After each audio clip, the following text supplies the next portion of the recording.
Assalamualaikum warahmatullahi wabarakatuh, saudara-saudaraku, teman-temanku di seluruh Nusantara, semoga selalu berjaya. Baru-baru ini Kapolri kita mengunjungi Gus Abbas Buntet dalam rangka haul Mas Ayah yang ada di Cirebon sana. Ada yang kepanasan, bisa jadi karena beberapa tahun yang lalu ada loh para kabib ini yang nggak seneng kalau ulama ini bergandengan tangan, berdekat-dekatan itu satu sama lain. Istilahnya ada yang nggak senang kalau ulama kiai ini dekat dengan pemerintah yang saat ini lagi diwakili oleh Kapolri. Bagaimana ceritanya? Kita lihat video berikut. Kapolri Jenderal Listio Sigit Prabowo menghadiri haul almarhumin sesepuh dan warga Pondok Pesantren Buntet, Cirebon, Jawa Barat. Kapolri berharap kegiatan ini semakin berkokoh sinergitas pemerintah dengan kalangan ulama. Haul yang digelar di Ponpes Buntet ini dipimpin oleh Kiai Haji Ade Profiudin Iza dan juga dihadiri sejumlah kalangan seperti Ketua MPR Ahmad Muzani, Ketum PBNU Kiai Haji Yahya Khalil Stakuf, hingga para kiai, sesepuh, dan warga Pondok Buntet. Dalam kesempatan tersebut, pemirsa, Kapolri Jenderal Listio Sigit Prabowo. Oke, sekarang mari kita bahas. Ada seorang kabib ini kalau melihat ulama kiai itu bergandengan tangan, berdekat-dekatan dengan pemerintah, wah caci makinya luar biasa. Nggak tahu, nggak senang. Katanya ini kalau ada seperti itu, ulama atau kiai ini seperti binatang kaki empat. Nah, teman-teman kan sudah tahu siapakah orang yang dulu ngomong seperti ini. Karena hal itu, mungkin saudara kita Bang TIJ ini marah banget sama seorang kabib itu yang mengatakan kalau ulama dengan pemerintah ini berdekat-dekatan, dikatakan hewan berkaki empat. Inilah videonya Bang TIJ. Untuk membenci kepada pemerintah, mengajak kami untuk memusuhi pemerintah. Kau juga Bang Taufik, apa kau ngomong? Ulama-ulama yang dekat dengan pemerintah itu merupakan anjing. Kau yang anjing, ya kan? Iya, yang namanya ulama, yang namanya umara itu satu paket. Ya, ulama sebagai orang yang memberikan nasihat kepada pemimpin, orang yang memberikan saran kepada pemimpin. Kalau ulama jauh dari pemimpin, kurang ajar kau.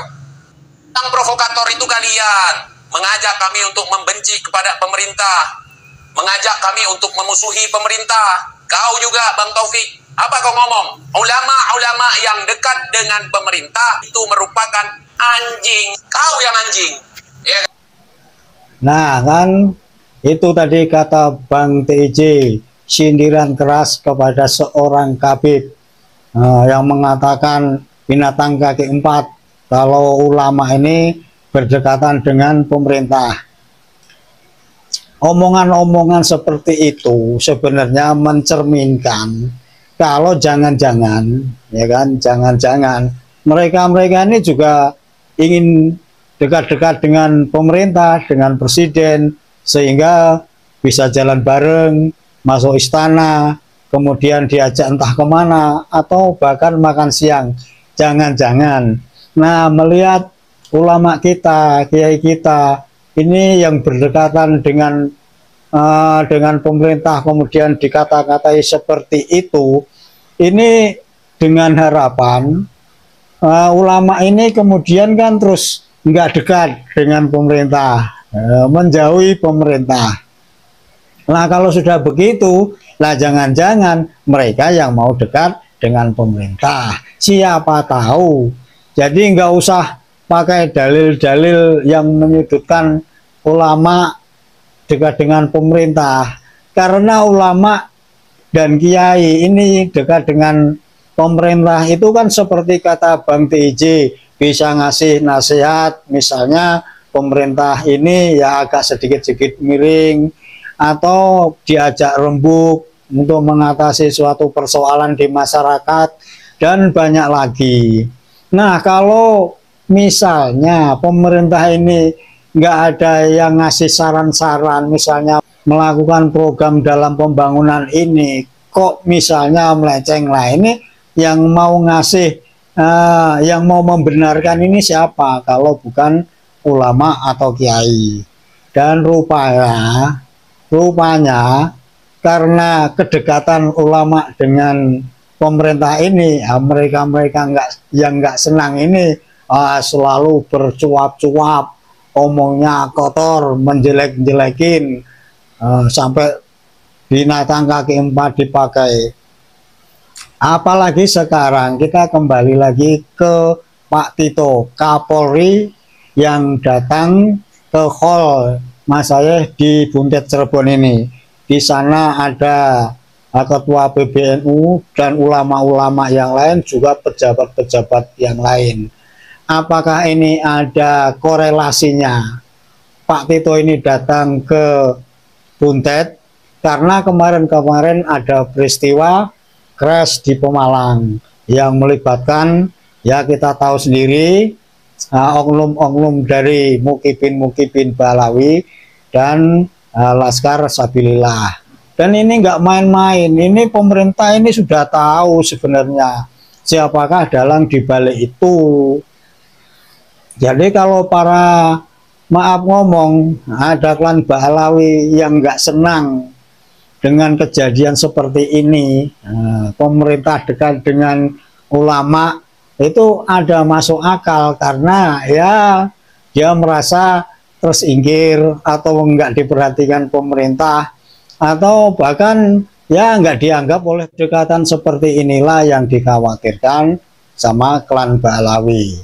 Pertemuan antara Pak Tito dengan Gus Abbas Buntet sedikit banyak mungkin ini analisa kita ada nyenggol-nyenggol masalah peristiwa kemarin, juga masalah nasab Ba'alawi, kemudian sejarahnya klan Ba'alawi sampai sekarang.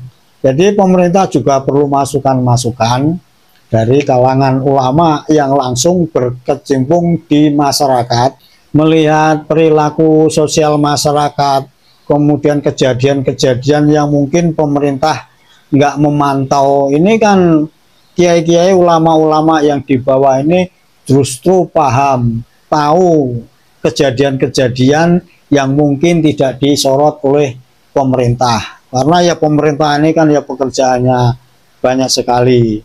Jadi dengan adanya sinergi antara ulama dengan pemerintah, seperti yang ditunjukkan tadi di video depan tadi, Pak Tito bertemu dengan ulama-ulama di Buntet Cirebon, ini bisa mendapatkan solusi.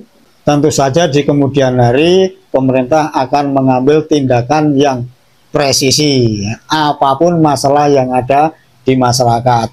Nah, inilah yang membuat dagdikduk klan Ba'alawi. Jangan-jangan, wah ini Pak Tito datang ke hall, ke pesantren Buntet, jangan-jangan tanya masalah nasab Ba'alawi, tanya tentang pemalsuan makam, tanya tentang pembelokan sejarah. Nah, ini jangan-jangan yang membuat para klan Ba'alawi ini ya gemetar, dagdikduk, bertanya-tanya, wah jangan-jangan kalau bicara itu kita bagaimana? Bisa jadi seperti itu.